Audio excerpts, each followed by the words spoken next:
বৃষ্টি হইতাছে, আকাশে ঠাডা মারতাছে, ওইখানে কাপড় চোপড়। তো ল্যাটকা খিচুড়ি, এই যে ল্যাটকা খিচুড়ি এখন বাগার দিতেছি রসুন পেঁয়াজ দিয়ে।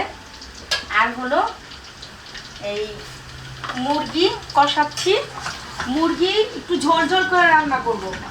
গরুর মাংস রান্না করতে পারতাম, কিন্তু আদি বাবার মুরগির মাংস বেশি পছন্দ করে, গরু অত পছন্দ করে না। আর এখনকার পোলাপান খালি চিকেন চিকেন চিকেন, চিকেন ছাড়া ওরা কিছুই বুঝে না।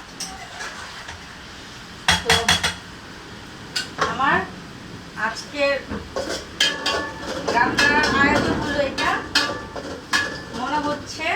মনে হচ্ছে না আমার হাতের রান্না সত্যি অনেক মজা হয়। আমি নিজে নিজে ঢোল পিটাই না, যারা খাইছে এবং তারা সবাই খুব প্রশংসা করে আমার হাতের রান্না। মানে এটা বাগার দিতেই তো ইয়া হয়ে যাবো। এখানে আনো, দেখাও তো এমনি বাগার দিই। বিসমিল্লাহ।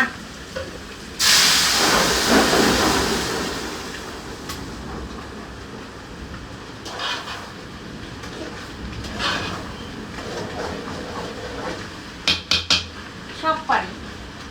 এখন আবার শুটকির ভর্তা বানাবো।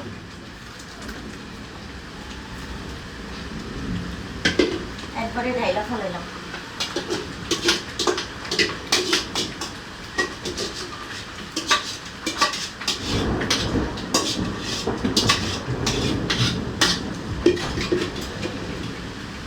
আমার রান্না মোটামুটি শেষ। এখন একটু নামানোর আগে অল্প একটু ঘি দেবো।